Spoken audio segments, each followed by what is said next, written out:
Why are you watching every second go tick by, Joey? Are you not having fun with me? No, I'm having too much fun. I just want to make sure the listeners are not going, okay, can these guys please just shut up? Oh, what are you up to now? 8? Yeah, I think so. Yeah, welcome to episode 8 of the Property Strategy Podcast. Jordan's hair's grown a little bit longer since we kicked this off. So's yours, by about probably the same amount. So don't get too excited. Today we're talking about rent vesting versus a principal place of residence purchase. It's a big topic that a lot of people have had their own kind of opinion on, and it's quite an interesting one because there's lots of different landscapes and ways to look at which situation you should do. And depends on what the economy is doing, depends on where you are, what stage of life you're personally at, and you know, there's people in the industry that are very heavily in one camp and others that are really heavily in another camp, and they're all for good reasons. And so we kind of want to break down what those reasons are today and hopefully help you make your own decision on what you would like to do. Yeah, and like everything else we've discussed, it's seasonal as well. One might suit you now, one might not suit you, and you might kind of chop and change between those different environments as well. But it's very kind of topical right now, and it kind of grabs some eyeballs, so it's a little bit clickbaity. And I think it's also kind of generational too, so you're kind of seeing lots of the younger crowd looking at, for example, depending on where you live, like say Sydney, Melbourne, Brisbane, Perth, a capital city, and they're looking at house prices going, well, that's just not attainable. And they're starting to stack the math and go, well, okay, if I could rent that property for X rather than making the repayments, and we'll kind of touch on a case study in a second, that's actually looking a lot more appealing to me. As long as, and I suppose like if we were to kind of start to get into the meat of it, I mean, I hate the terminology, like just rent vest, because it just kind of feels like you're, I don't know, like, anyway, just regardless. But what is rent vesting? That's what we should start with. Yeah. So it's basically renting where you want to live, and then instead of paying the higher mortgage repayments, for example, taking that difference between what you would have paid as a mortgage expense and what you're paying in rent, and then using those dollars to invest. So rent where you want to live, and then invest where it makes financial sense for you based on your circumstances, in short. Yeah. And we're comparing that against just buying your principal place of residence and being set up in sort of one location, being happy with a family home, paying the big, principal place of residence, mortgage, and everything else like that. So pros and cons of both scenarios. And Joe and I are kind of in both camps, depending on kind of where the economy sits and everything that's kind of going where through. you sit physically, geographically. Correct. Very, very correct. So obviously the big benefit of rent vesting is generally when you go for the higher type value of property, what happens is the reason, and we've been through this already in one of the previous episodes, is the value of those properties have increased so much that the rental demand hasn't increased. And so generally they have a lower rental yield. And so by rent vesting these higher value type properties, generally, I mean, you had an example before where someone was... I'll give the example. Okay, go. So I happen to know where this property was, right? And so these people were paying, I don't remember if it was $1,000 or $1,200 per week in rent. And we kind of ran the simulation on it because the property around the corner from them, quite comparable, actually just sold for $4 million, right? So we kind of ran a little bit of a simulation there to kind of see what that would look like from a repayments perspective, more just kind of, not that they had the $800,000 deposit for a 20% down on that $4 million purchase, mind you. But if they did have the $800K to put down and they took out the $3.2 million debt, the repayments were something like, and again, don't quote me, were like $17,000 per month, or maybe $16,500 per month, whereas their rent was, say, $4,500 or something like that. So it basically was like a 4x multiplier to live in that house, provided that they had the $800,000 deposit to actually put down to secure that home. And obviously that's kind of the larger end of the spectrum, but that's what people are looking at going, well, I could rent the same thing for a quarter of the monthly cost. I don't have to kind of worry about the rates, the land tax and the whatnot that goes on with the ownership. And I'm kind of, as long as we're doing something with that difference and investing, well, then I can still get ahead. Yeah, so the whole concept would be, well, we pay that rent, and then instead of paying the 4x different in terms of mortgage repayments for where we would be, we take the difference and we go and invest in one or two other properties. And from a cash flow perspective, we're actually paying the same as what we would. The difference is... We've got rental income. We've got rental income, right? They can help us pay these mortgages down, the repayments. So from a finance perspective, and more ideally probably looking at it at a cash flow lens, it does make a lot more sense to go down rather the, than finance. down the rent vesting side. But if if we look at from a finance lens on the principal place of residence play, and this is why a lot of characters in the industry are very heavy on the principal place of residence play, is because when we do have a principal place of residence, we get it capital gains tax free. So two different lenses, right? And this is why everyone gets really, really confused.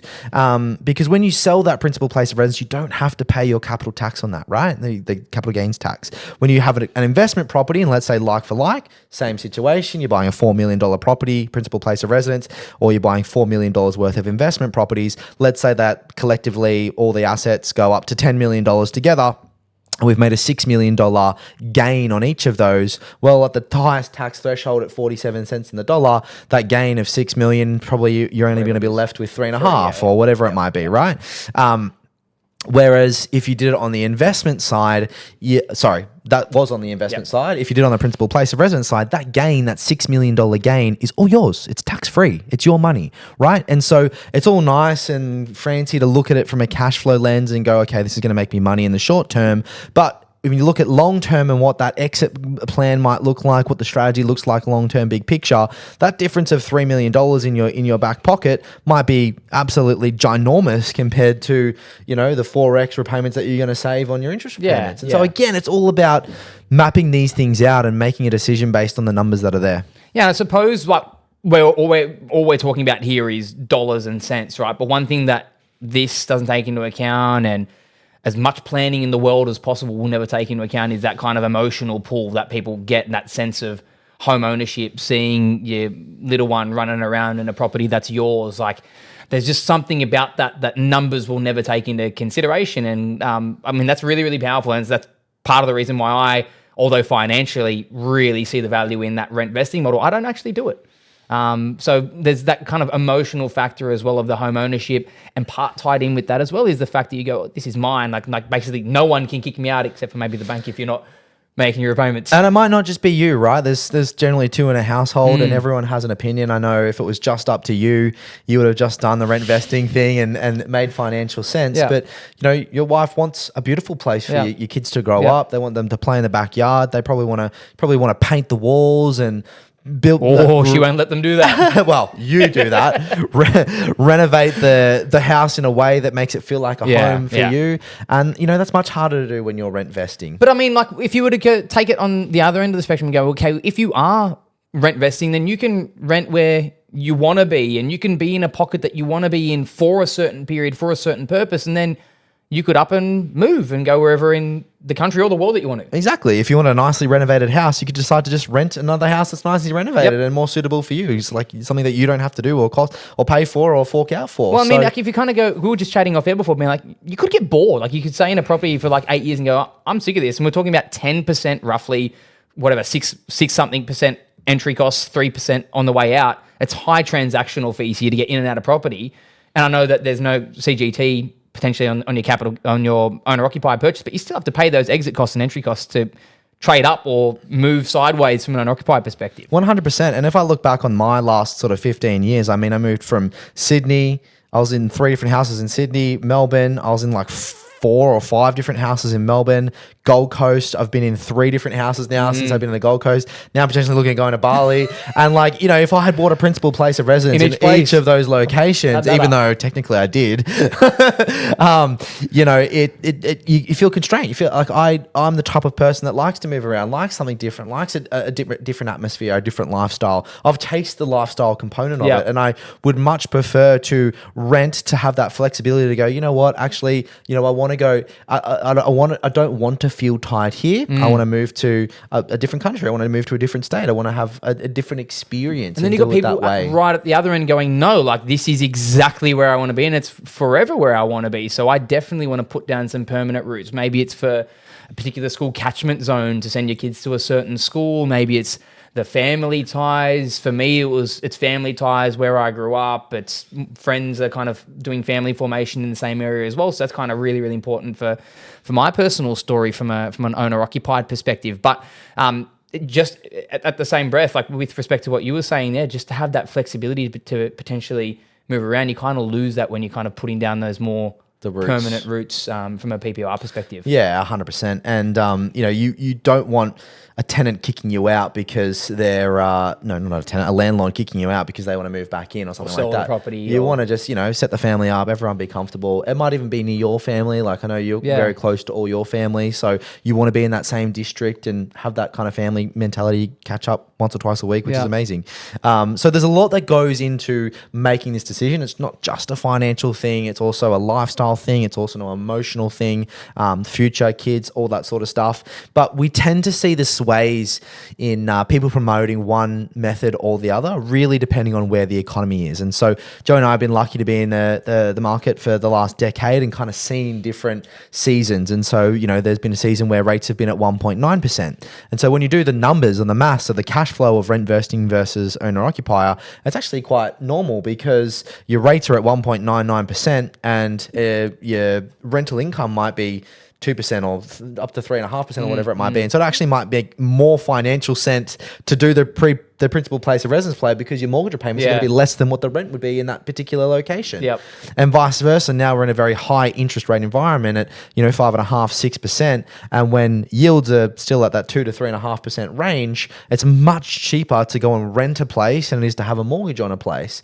And so again, when you're looking at these lens, there's so much that goes into the fact of, do I sit in one camp or the other? And it's not about one camp or the other. It's about just going, well, outside of the financial landscape, which can change, but we want to make sure that we're on top of it right now. As a lifestyle or an emotional purchase, do we want to live in here forever? Do we want to set the kids up, be in the school catchment, make sure that's nice and stable for everyone? Or do we also want to move around and be able to have flexibility and decide where we want to go? Yeah, even I know we were chatting about this as well before, but about kind of that right sizing of your home and just making sure that like you're in the right size home for you at the right stage of life. Like maybe that could dictate part of what your strategy is as well. And this could come back to, okay, maybe it's PPOR ownership as you're kind of just starting out the family formation phase. And then maybe you sell the property to kind of retire some debt out. And then you go down the renting route because you might be moving around, you might be enjoying life overseas, or your kind of kids don't really want to know you anymore. So you're at that stage where you don't need the big 4-bedroom home with a huge backyard that you just don't want to maintain anymore. So just having that kind of flexibility and potentially moving around, going, I hate this, I want to go back and buy the PPOR again. So it's an always ever-changing environment. And I just want, we don't generally kind of stand for one versus the other. Financially, I personally like the idea of that rentvestment route because of where I live geographically, but I'm not actually doing it.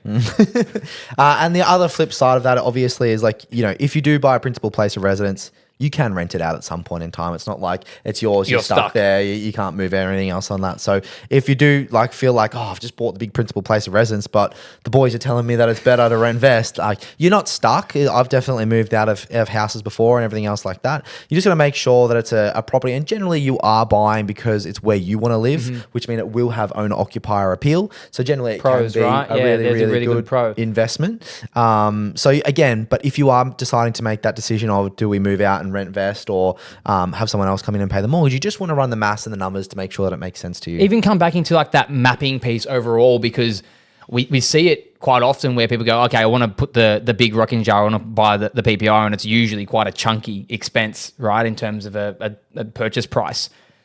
Huge impact to serviceability, massive impact to that finite resource that we have being borrowing capacity.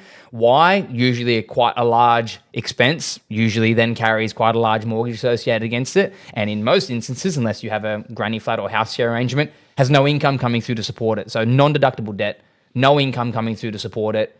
Huge impact to your borrowing capacity, maybe keeps you out of the market for an extended period. Yeah, 100%. So yeah, there's lots that go into it. And hopefully with this episode, we haven't confused you more than you already know. We haven't told you one way or the other to go. But these things do shift and change. And I guess if you are making this decision, it's just about, number one, are you a numbers person? Or number two, are you in a emotional family, want to settle down and make things happen? Talk about it with your spouse, talk about sort of the long-term prospects and what you want to do. And it could be a season at a time. You might want to do the principal place of residence play for 12 years while the kids are in school. And then after that, you might want to move to a rent vesting strategy and move around the country once the kids are out of the nest and looking after themselves, then it could be a different play altogether. So we just wanted to really touch on all the different points that go into rent vesting versus a principal place of residence play in this episode, and help you make an informed decision in case you've just been, slammed one way or the other by listening to someone out there. There's pros and cons to both. Yeah, absolutely. So yeah, do your research, understand that it could just be a time and season, but overall, no huge advocate one way or other. I definitely see the pros and definitely see the cons of both. So thanks so much for listening, and we'll catch you next one. In the next episode.